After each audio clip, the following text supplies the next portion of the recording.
Hello friends, welcome to my channel. मैं रुचिन कौशिक, आप सबका दोस्त एक बार फिर से आपके साथ हूँ। तो दोस्तों, जैसा कि आप सबको पता है, हमारी चल रही है एसक्यूएल की सीरीज और हमने लास्ट पढ़ा था नोट नल कॉन्स्ट्रेंट। तो आज की इस वीडियो में हम पढ़ेंगे यूनिक की कॉन्स्ट्रेंट। तो यूनिक की कॉन्स्ट्रेंट क्या है और ये क्यों यूज किया गया है और इसके क्या क्या एग्जाम्पल्स हैं, ये हम आज की वीडियो में पढ़ेंगे। तो सबसे पहले बात आती है यूनिक की कॉन्स्टेंट क्या है और ये क्यों यूज किया जाता है। तो यूनिक की कांस्टेंट, यूनिक जैसा कि आपको नाम से ही पता चल रहा है, यूनिक यानी कि जब भी आप यह चाहते हैं कि आपके टेबल के किसी कॉलम में डुप्लीकेट वैल्यूज इंसर्ट ना हो, तो हम वहां पर यूनिक की कांस्टेंट का उपयोग करते हैं। तो अब आपको ये तो पता चल गया कि यूनिक की कांस्टेंट का उपयोग क्यों किया जाता है। तो अब बात करेंगे कि कहां कहां पर इसका उपयोग किया गया है। तो अगर मैं एग्जाम्पल की बात करूं तो ईमेल आईडी, जी हाँ दोस्तों, ईमेल आईडी आपकी कभी भी डुप्लीकेट नहीं हो सकती। जो ईमेल आईडी आपकी है वो ईमेल आईडी किसी और के नाम पर रजिस्टर नहीं हो सकती। अगर इसके एग्जाम्पल की मैं बात करूँ ईमेल आईडी के, तो संदीप महेश्वरी जी को कौन नहीं जानता। अगर आप उनसे मिलना चाहते हैं तो आपको आपकी ईमेल आईडी रजिस्टर करनी पड़ती है उनकी वेबसाइट पे और उनके पास रिक्वेस्ट जाएगी, तभी वो अगर आपके एक्सेप्ट करते हैं तो आप उनके सेशन को अटेंड कर पाएंगे। लेकिन उन्होंने अपने डाटाबेस में एक यूनिक की कांस्टेंट लगा रखा है जहां पर आप अपनी ईमेल आईडी को रजिस्टर करते हैं, क्योंकि अगर आप उसी ईमेल आईडी से दोबारा से रजिस्टर करेंगे तो वो उसको रिजेक्ट कर देगा, क्योंकि उन्होंने वहां पे यूनिक की कांस्टेंट को लगा रखा है। डुप्लीकेट वैल्यू को वो अपने डाटाबेस में इंसर्ट नहीं होने देगा। इसी को अगर मैं दूसरे एग्जांपल की हेल्प से लेता हूं, तो मान लीजिए अकाउंट नंबर कभी भी आपका डुप्लीकेट नहीं हो सकता। जो अकाउंट नंबर आपका है वो अकाउंट नंबर बैंक किसी भी दूसरे पर्सन को कभी भी नहीं दे सकता है, क्योंकि अगर वो अकाउंट नंबर किसी दूसरे पर्सन को चला जाता है और आप उस अकाउंट नंबर पर पैसे डालते हैं तो वो ट्रांजैक्शन किसी दूसरे नंबर पर भी हो सकती है। इसीलिए वहां पर भी हमारा यूनिक की कांस्टेंट को यूज किया जाता है। सेम तरीके से हमारे mobile number, Aadhaar card number, PAN card number और भी बहुत सारी चीजों में यूनिक की कांस्टेंट का उपयोग किया जाता है।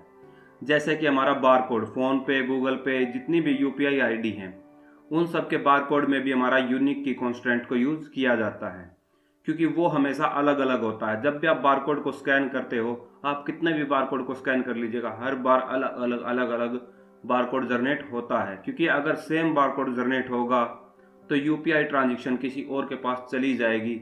इसीलिए हमेशा बारकोड भी अलग अलग जनरेट होता है, हर पर्सन का अपना एक बारकोड होता है।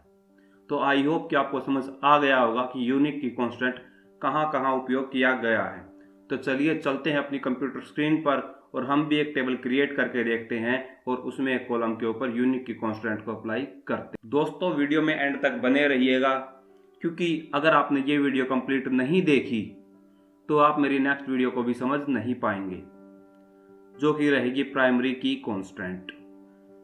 क्योंकि यूनिक की कांस्टेंट हर जगह यूज नहीं किया जाता है। यूनिक की कांस्टेंट का एक ड्रॉबैक है, जो कि अब मैं आपको वीडियो के एंड में बताऊंगा। तो यूनिक की कांस्टेंट के लिए हम नॉर्मल अपनी एक टेबल क्रिएट करेंगे।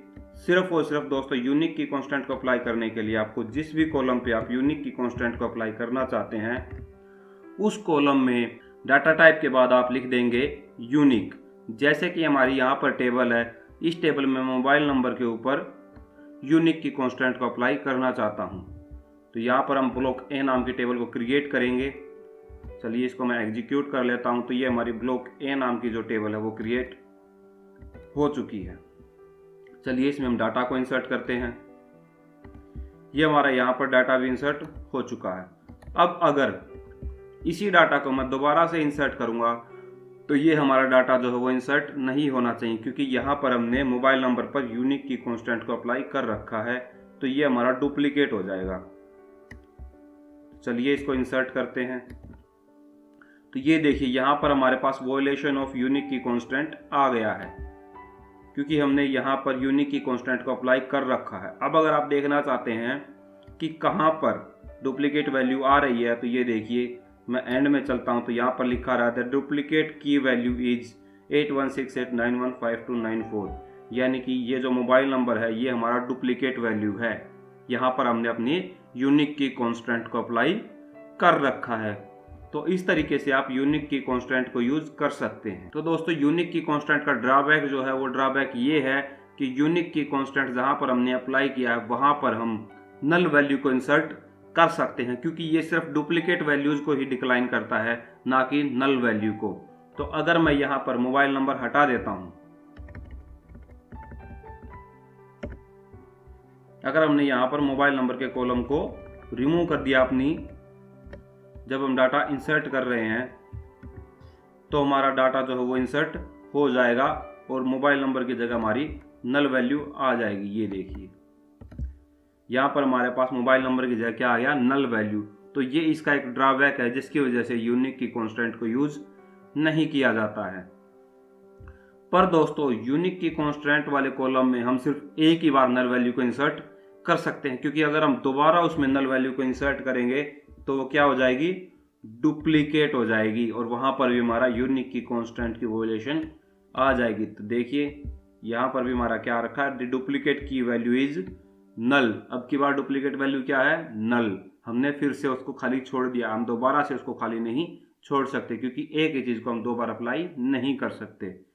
आई होप कि आपको सब कुछ समझ आया होगा।